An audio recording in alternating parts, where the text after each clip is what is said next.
I need to get my setup going back again. Stupid setup. Because I don't even have my mic anymore. It sucks. What is going on, guys? Hey Pip, Evie.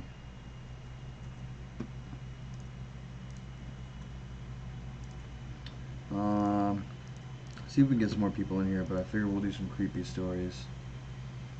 Maybe I can kill a couple lights. Let me see.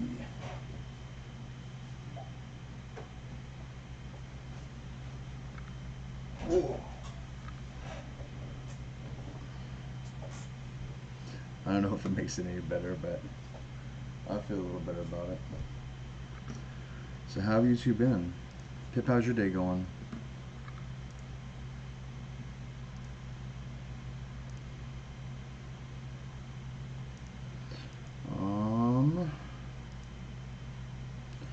Oh yeah, that story. I read that yesterday. Doobly doobly doo. New story for me.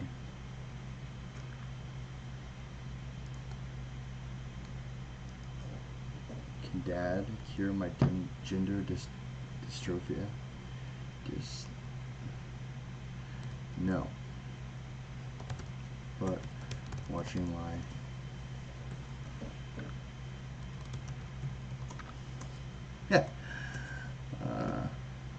hey, Double J, what is happening, Bubba? How you been? Long time no see.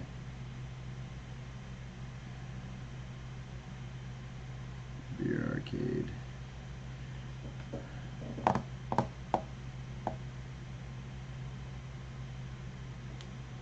They gave you a Neo Geo with Puzzle Bobble. Just gave you a Neo Geo? Like what? like a full Neo Geo?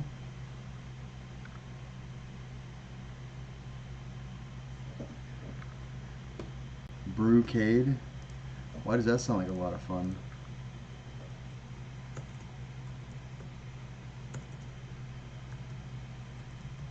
Let's see what a brewcade is.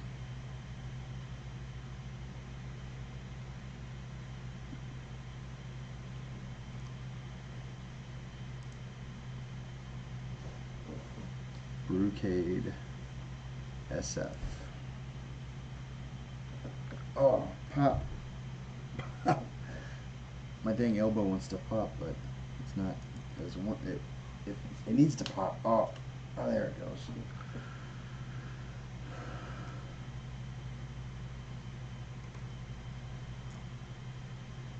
It's in San Francisco, huh? Is that? Took a break from YouTube for a bit. Do you mean that you were you were politely asked to stop? Or you have a Neo Geo? Wait. I'm so lost. It's fine. Were you timed out again, Double J? That happens to you quite a bit, bud.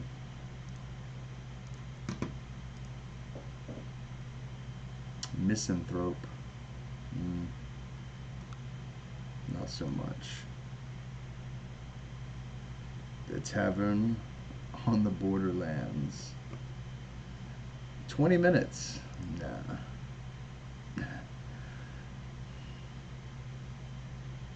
The Teacher. That might be good.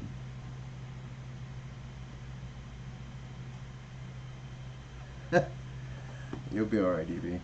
So, those of you who don't know, Evie was a longtime viewer of Nathan's Grave Stories. And since no band just lost interest, that happens. And since Nathan stopped doing Grave Stories and kind of gave it to me, and then I turned it into whatever this is, we haven't seen Evie in a while. So, it's awesome having her back. Also, Double J, since you haven't been around, I don't know if you remember Ernie, Three Farts, but unfortunately he's passed away. If you do see that account, it's his son. Please send your condolences. He will be greatly missed. Greatly missed. He was a great guy.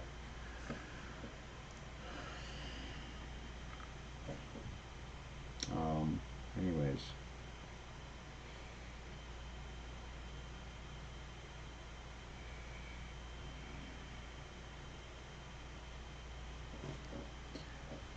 Does nobody want creepy stories?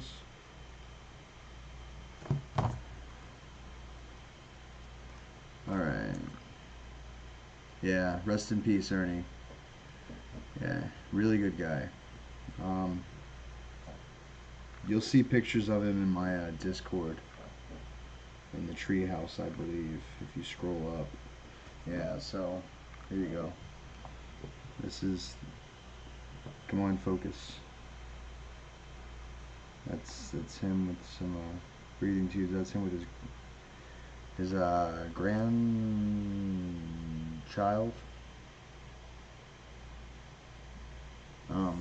Yeah. Yeah. Yeah, it's really, really sad stuff, man. Sorely, sorely missed. I guess Sebastian's in here. Hello, Sebastian. So, we're going to get right down to it. We're going to start with the creepy stories. If y'all are down for that sort of thing.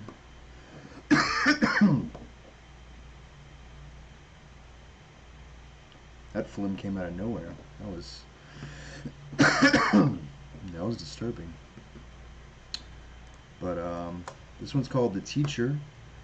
Disgruntled French toast. I hopped in your streams via computer and my computer instantly crashed. Aw. I'm breaking computers. It's this ugly face. I'm telling you. Alright, so let's fix the chat so I can see what y'all are saying, but I can't see my own face. So if I have a booger, please let me know. I gave you the link because you guys know how I read these things sometimes. I'm not the greatest. But we'll get there. Also, if you like the stories, please rate them. You can rate them at the top and the bottom of the links. So if you read along, definitely rate it. This one's got a rating of 7.9 out of 10, so that's pretty decent. Oh man, this... I just forgot I took sleeping pills, so this could get fun. I have a giant metal booger. I know, and it doesn't go away. I forgot I took Advil PMs, so I might start yawning on you guys. We'll see how this stream goes.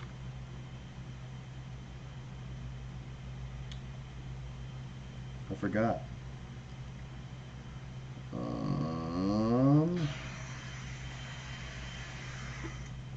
Holy crap, no.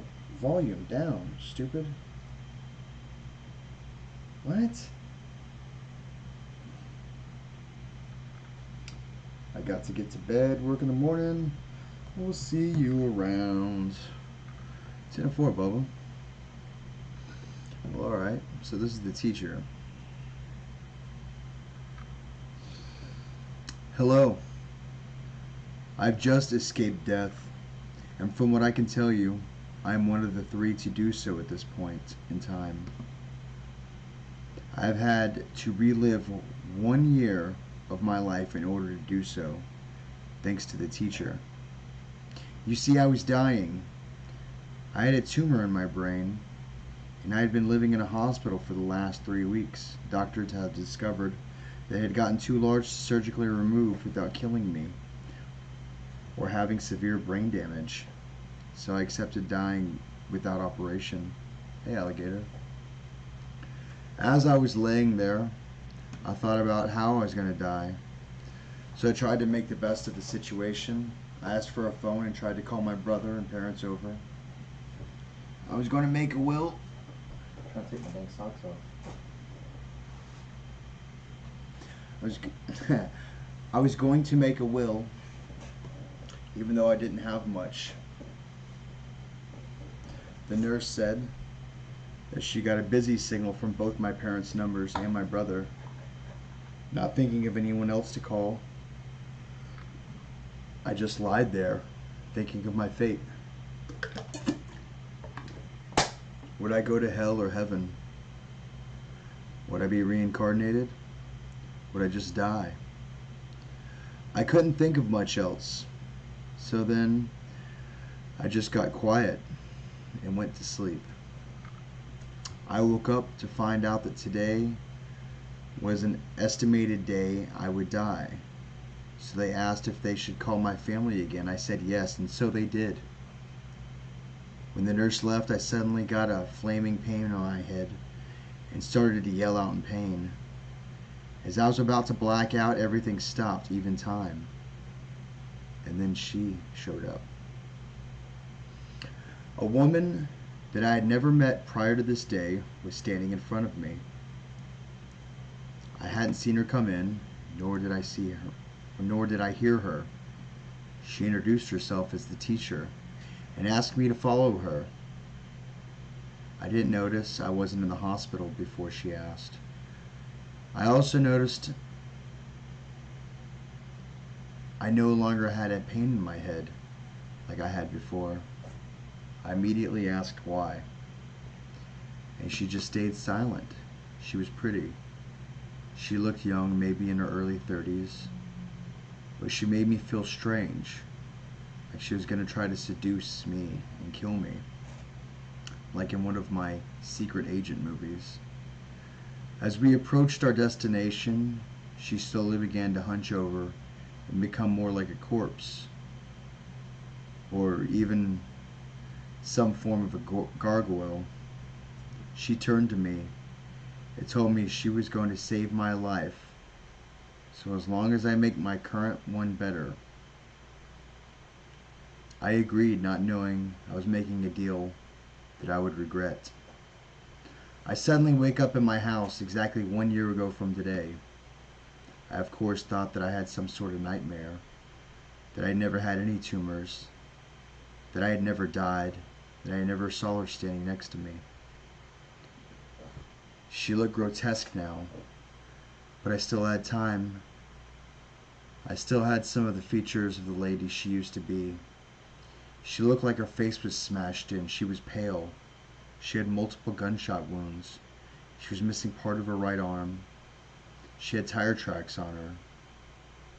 She had a slit throat, but the part that made me feel scared was when she had a large bump in her skull, meaning that she had my tumors.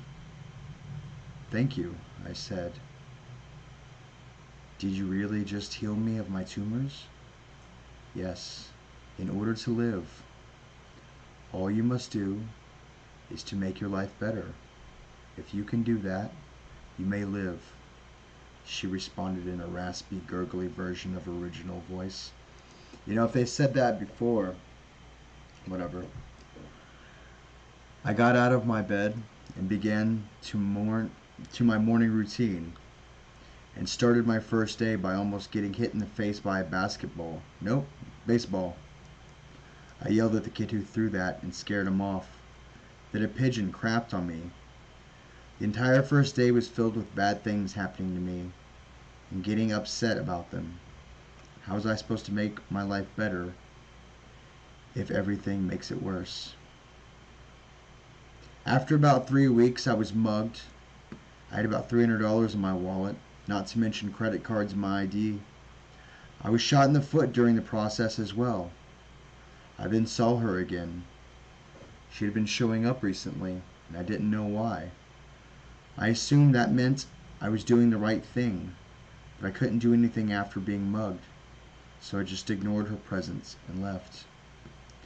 At the turn of the new year, I was at a party with friends that weren't all that fond of being sober. We got drunk together and I passed out. When I came to, she was there, standing over me like a vulture, trying to find the best part to eat first. I asked why she was here, and she responded with, "Shape up, or I will kill you." She didn't come back for the next 3 months. I tried to make my life better, but bad things just kept happening to me. My pet fish had died. The power went out for over a week, so I didn't get any work done, nor could I watch my favorite TV shows for the matter. And I was mugged at least 3 more times. I don't know why people think I'm such a good target for mugging. She showed up at my house after I got back from work. She was in my bed. She looked angry. She was holding a whip. I asked her to get off my bed so I could sleep. She got up and left, but not before lashing out her whip on my back. I was knocked to the ground and was in immense pain. She wasn't seen again till August. At that time, I was once again diagnosed with tumors in my brain. I asked if they could do a surgery immediately. They said that I didn't have enough money. Then I saw her standing behind the doctor, smiling devilishly, deviously even. When the doctor left, she said, "You didn't make your life better. You have a month to prove to me that you're worth sparing." Then she disappeared.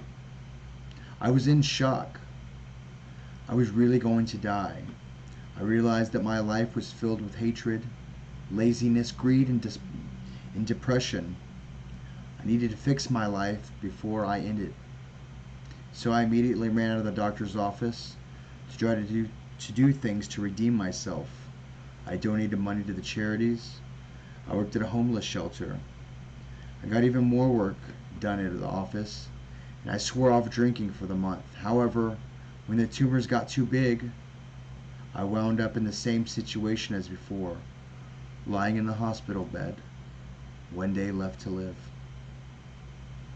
I once again felt the flaming pain in my head and started to black out once more when she showed up again. She asked if I felt like I had redeemed myself. I thought about it. I explained how I had volunteered at the homeless shelter, I got a promotion at work, and that I hadn't drank since she spoke to me. She asked again if she thought I had redeemed myself. I realized that I hadn't. I had drank my last year, to live anyway, yelled at some people who were rude to me, and never really worked hard at anything. "No," I said. "That's enough then," she responded. She left, and then I blacked out. I woke up to find out they had indeed found a way to remove the tumors, that I would live to a ripe old age. I agreed to the surgery and was healed enough to leave the hospital 2 days later. As I was about to leave, I asked if I could call my family. The nurse looked sad suddenly. The nurse said, "You didn't know? Your parents and brother died in a car crash trying to visit you." It was all over the news. She spared my life but killed the people I love. As you read this, I may already be dead of depression-fueled suicide, but who knows? Maybe my family could be shocked back to life or something. I don't know. I just hope the teacher will save them too. And that was written by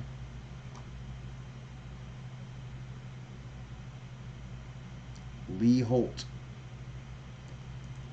Personal experience. I don't know, I like that one.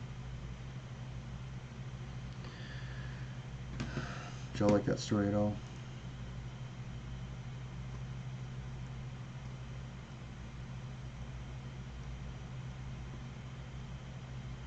Depressing? Yeah, maybe a little bit. Oh, I found one. It's only 149 minutes long. So we'll read that never. That's cool. Yeah.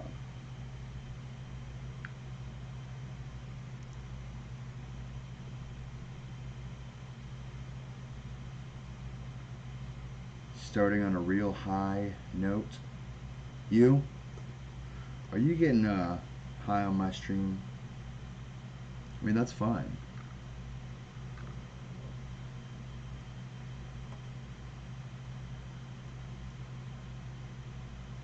cornfields. And here it comes.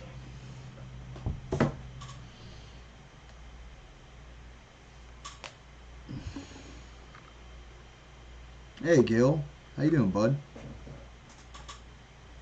Or should I say good morning, I guess.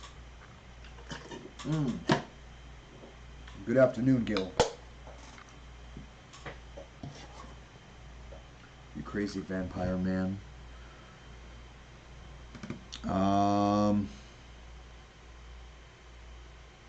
What ad is this? Nope. How do I stop this one? Let me block something. Block element.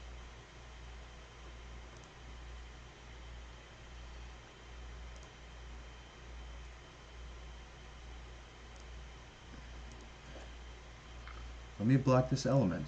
You crazy?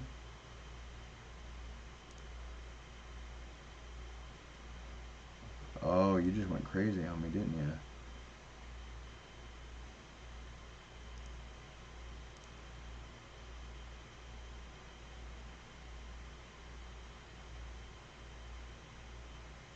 That one. Nope. Nope. Nope. Nope. Nope. Nope.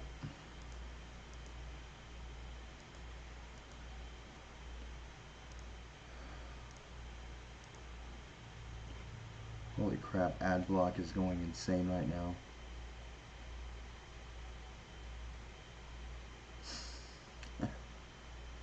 I don't know what's happening. It'll be fun. So see if I can find a better story. This one looks alright, but...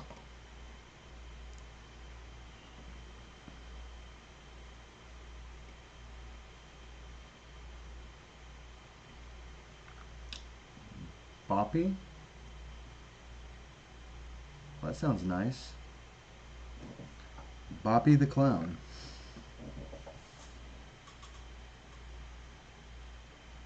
Yeah, we'll give this one a shot.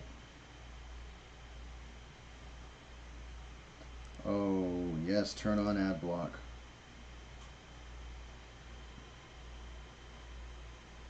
Refresh.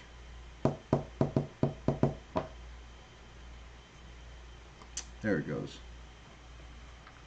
Alright, here's this story. Because everybody likes clowns, right?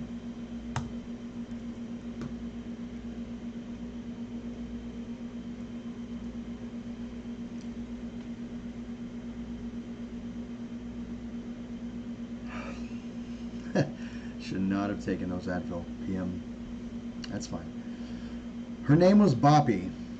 Boppy the Clown. I met her at my first carnival. Carnivals never held much appeal to me, other than their rides and excessively sweet, fattening treats. Such a limitation was probably for the best. However, my parents insisted on dragging me along, knowing all too well that I had no interest. They also knew of another thing that tickled my fancy. Clowns. Media's influence, no doubt. Clowns are rarely used for lighthearted entertainment nowadays. Not that old droopy-faced carnies wearing oversized pantaloons and hideous featured distorted makeup, breath reeking of afternoon cigarettes and whiskey, while entertaining in the first place. But I'd take more of a humanized version of a clown over Hollywood's bloodthirsty, murderous circus freaks any day. To be honest, I hated clowns, but Boppy was different. She was young, I guess no older than 24, and I thought she did have her face done up with the typical paint of a circus clown. It wasn't hideous or scary. In fact, it was kind of cute. She was so small, thin, limber body, not an inch taller than 5 feet. I took in every detail of her outfit. A playful fitting of mismatched fabrics and lively patterns lined with tassels and silver charms. A puffy tutu encompassing her tiny waist in an orbit of pastel pinks, blues, and greens. White and pink striped stockings covered her legs all the way down to a pair of ivory flats on her dainty feet. Choppy blonde fringe dusted at the bridge of her painted nose. A delicately butchered curtain that could have only been achieved by a dull blade of a pocket knife. I watched her from beneath the shade of a closet of the I watched her from beneath the shade of the closest prize tent. She was surrounded by a giggling gaggle of small children. They reached their greedy hands in anticipation of the balloon animals, quickly coming to life with the help of a buoyant clown's dexterous fingers. As she twisted and tried to inflate rubber, I wondered how long she had practiced this particular skill. I managed to look a great deal of focus and dedication to devote any extended amount of one's time to the art of making balloon animals.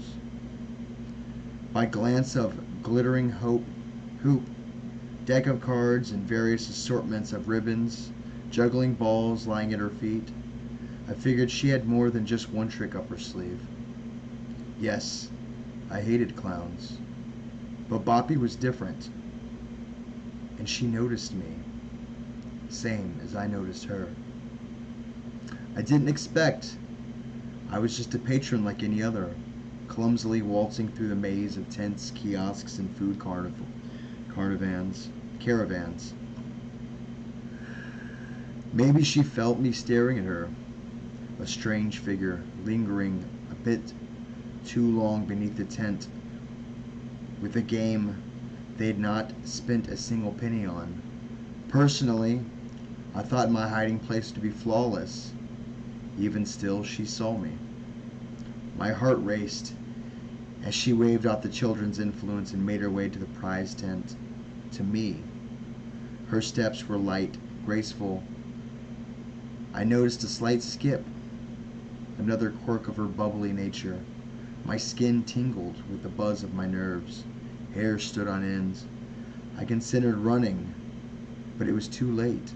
She had seen me, and I refused to make a fool out of myself, especially a fool in front of a cute girl. After all, what's the worst that could happen? "Hello," she said, looking up at me with a pair of bright green eyes. Her voice was soft and playful, polite and curious. "My name's Boppy," she revealed, with a slight curtsy. "No, not Poppy. Boppy, with a B." I was too stunned to respond, too tongue-tied to realize I'd never even called her Poppy. She laughed, mostly at my pitiful state of shock and crippling shyness that was hindering my ability to speak. "And you are?" Boppy inquired, tipping her messy blonde head to the side. A fragrant mix of cotton candy and saltwater taffy escaped her words, as if she had just stepped out of a candy factory. I wondered if her kiss would taste the same. "Brooke," I finally blurted. "My name is Brooke." Boppy grinned. "Tell me, Brooke, do you like carousels?" A random question, I thought. Then again, we were at a carnival. "No," I answered, quite frankly. Boppy frowned at me, at my response, and immediately felt monstrous for vanishing that sweet, kittenish smile. Quickly, I revised my wording. I don't not like them, but carousels are for children. Just too old for them, is all. Boppy's frown was replaced with a pout. "Nonsense, there's no such thing as too old for carousels." "Easy for you to say," I retorted. "You're a clown in a circus. And you're also a clown in a circus. Only a trite, boring one."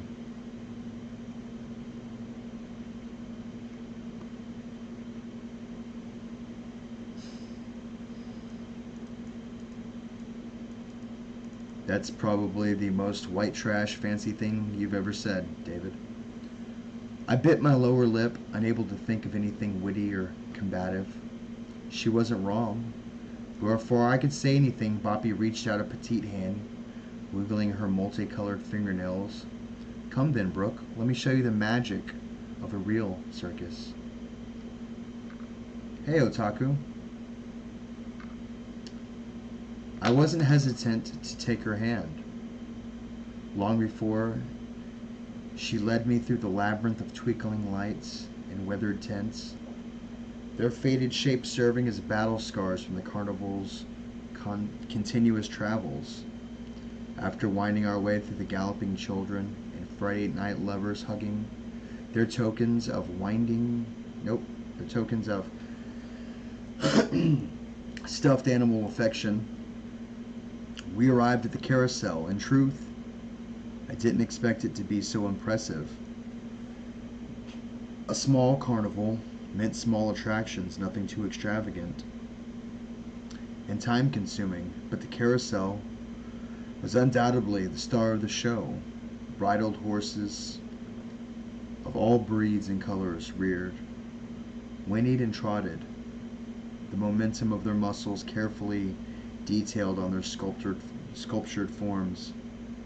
White and gold chariots, their sides painted in silver constellations, lined the spaces between the pole-skewed stallions, a regal choice for those who preferred more luxurious seating arrangements. The carousel's core was plated in mirrors bordered by stems of dazzling bulbous lights, each light chasing each other off in an infinite game of tag. Like luminescent balloons being sequentially popped with a pin, I could hear the soft crackle of each bulb as they faded in and out of their electrical current. Hey, freaky geek.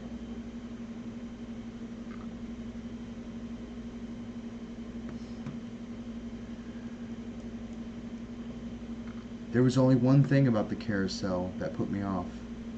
Mannequins. They had been placed on several of the horses, a few sitting quietly on the scarlet seats of the chariots.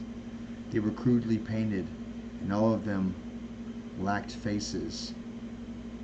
It was as whoever painted them gave up on them when they reached the heads. There were no eyes, no nose, no mouth. With white, empty faces staring blankly ahead. It was a tacky touch and a rather unnecessary embellishment. But I kept this thought to myself.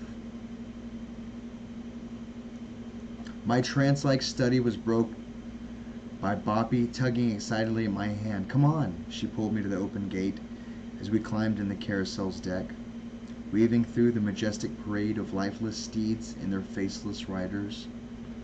Near the core, we managed to find two vacant black horses side by side. Boppy and I hoisted ourselves onto the saddles and clutched the spiral poles that ruthlessly pierced their cold, solid bodies.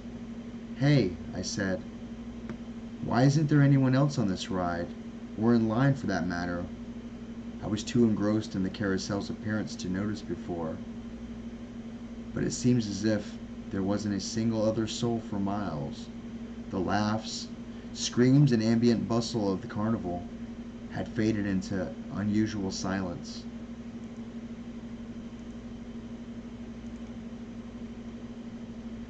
The carousel is never busy at this time, Boppy explained.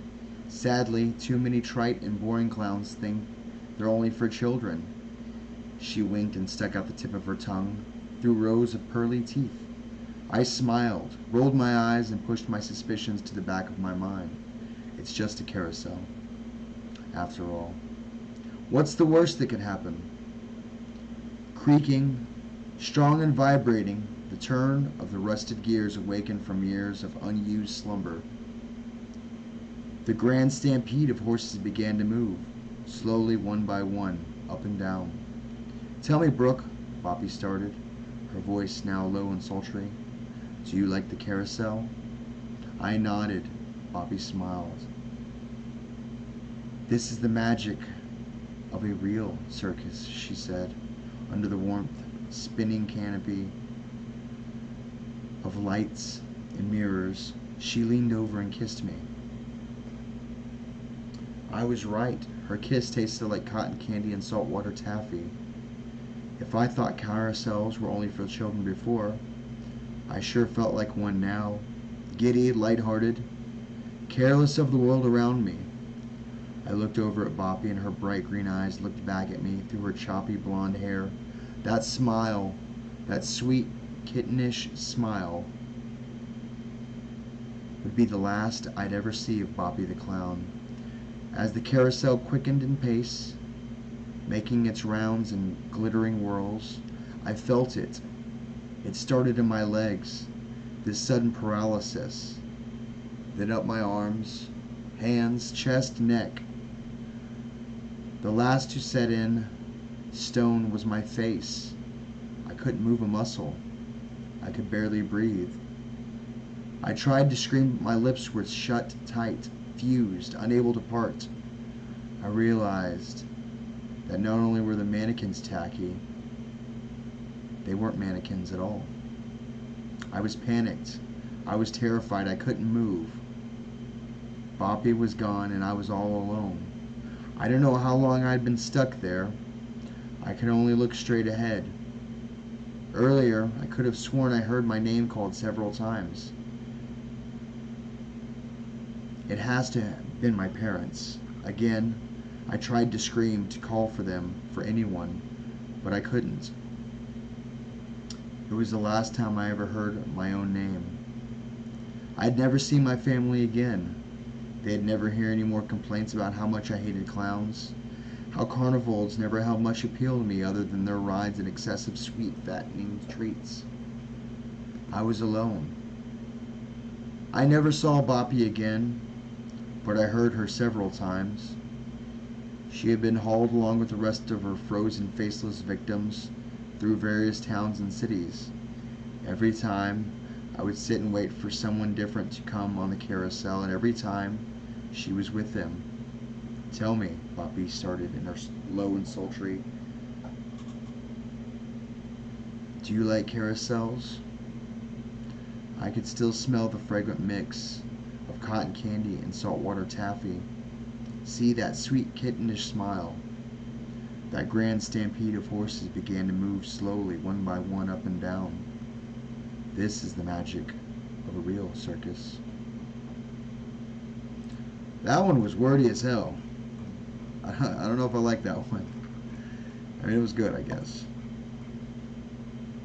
That did not feel like 6 minutes. Maybe 6 minutes reading it.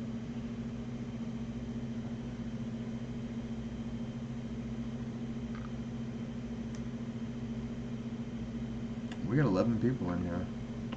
Oh, that felt nice. Would you guys hate me if I went downstairs and smoked one real quick?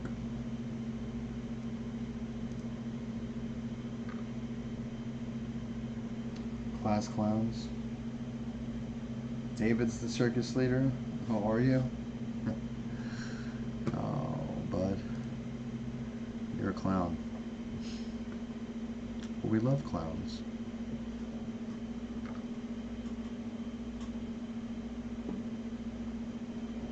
Here's a short one.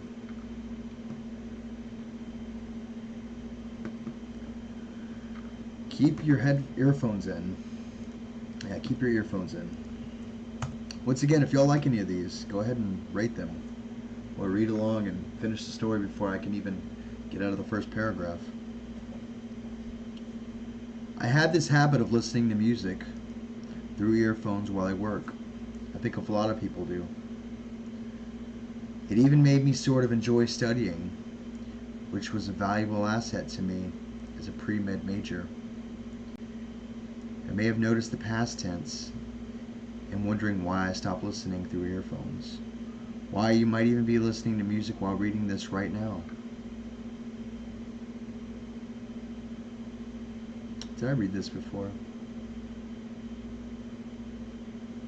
No, yeah, I read this before. Well, damn it. Hi, bye, Sianza. How you doing, bud?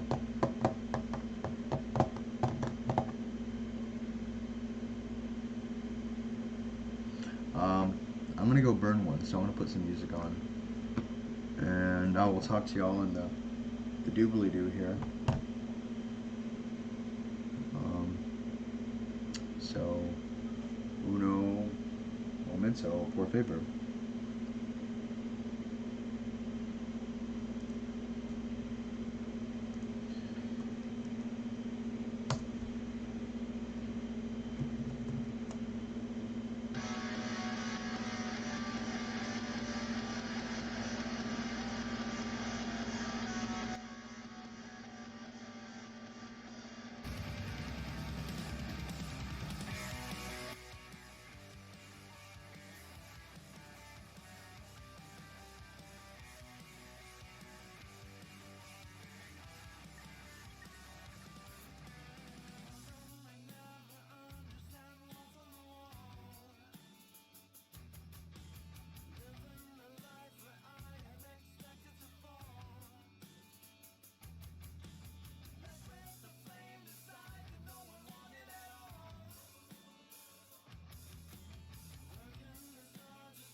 Hello. I do have to take care of one thing before I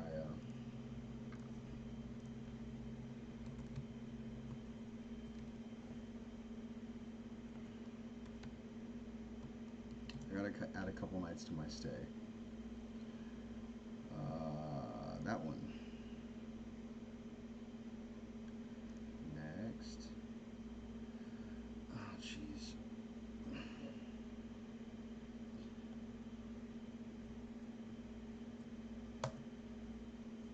Oh, I don't remember that password.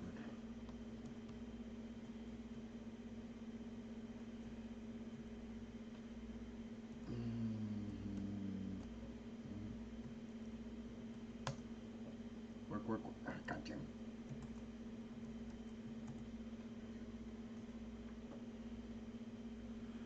Ah, crap.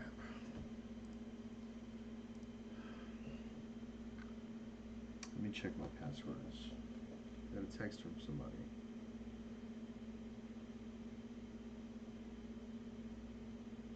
Oh. Looks like my, oh, I need water.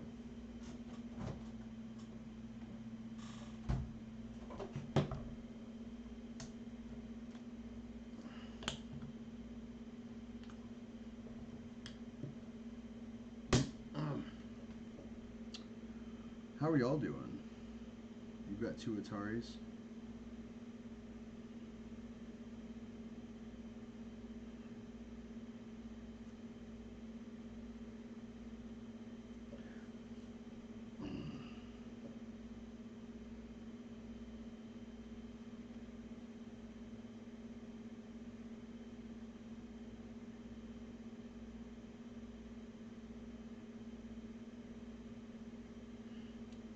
Let's try this.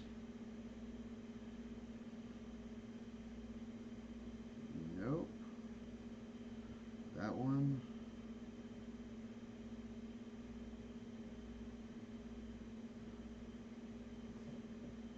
There we go.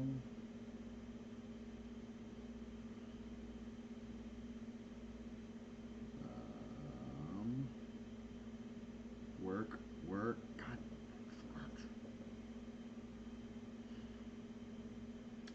I'm gonna forward this to that one. Send. Alright, so let's do this.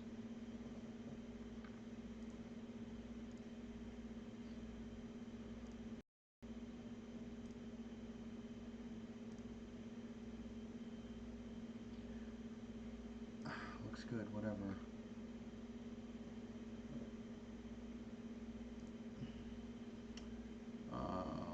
Work, work, work, you son of a... Yes, Chappy's back from smoke bracket. Come on. Add nights after. Yes, add nights. Work, you son of a bitch.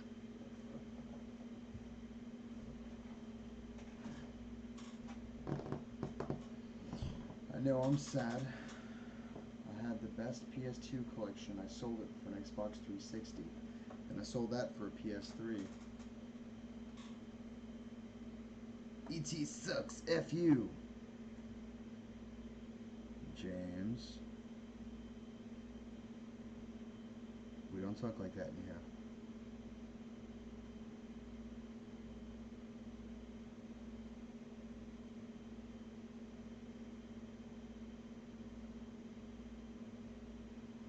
No, it was deemed the worst game ever. But it's awesome that it was the worst game ever. Holy crap. Is my stream chugging at all?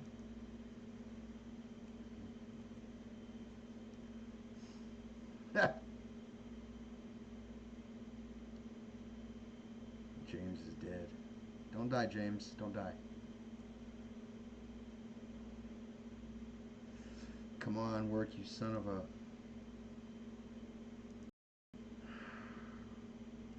Come on.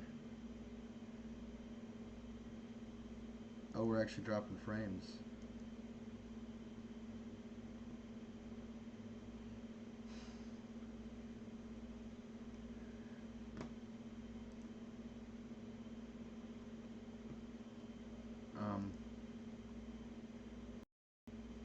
come on.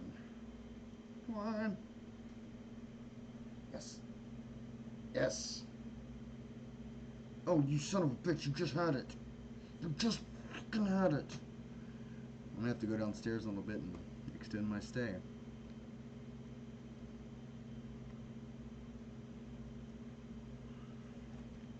Or let's go to Hotwire and see if I can get a